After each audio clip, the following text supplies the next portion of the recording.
Ito yung Hyundai kabayan ha, yung pagtanggal ko ng tail light. So pagtanggal natin yan. Ito kabayan, Hyundai Accent hatchback ha, 2020 model.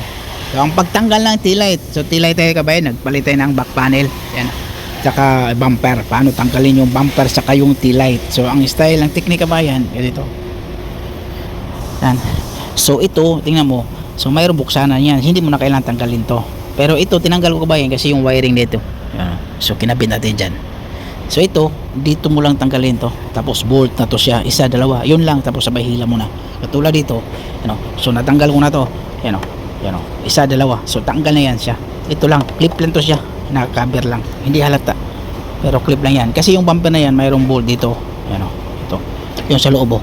Yan o. So makita natin sa bago yan o. Yung bago. Ito bolt, saka yung clip to.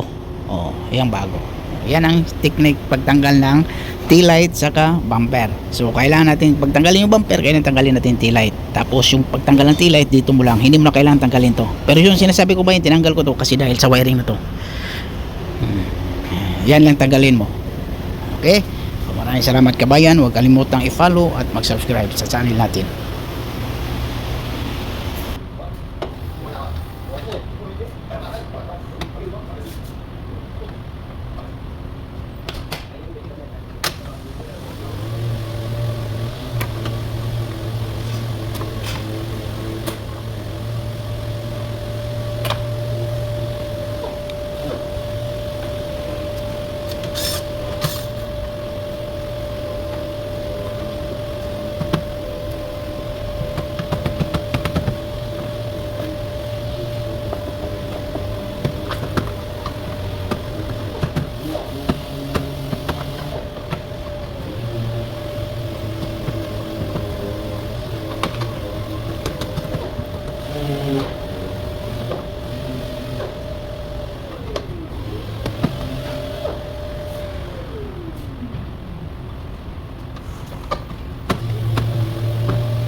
Ito yung Hyundai kabayan ha, yung pagtanggal ko ng tail light. So pagtanggal natin yung bumper. So ito kabayan, oh, matibay talaga yung clip dito sa retainer niya sa likuran sa harapan. Tingnan mo kabayan, nasira oh. So ang style niya kabayan, para hindi matuloy yung sira, kailangan, kasi binata ko lang kasi, hinila ko lang eh. Tapos sabay palo dito, tapos sabay ganun. Palo, sabay ganun. Ipakita ko sa inyo ha, para hindi matuloy yung masira.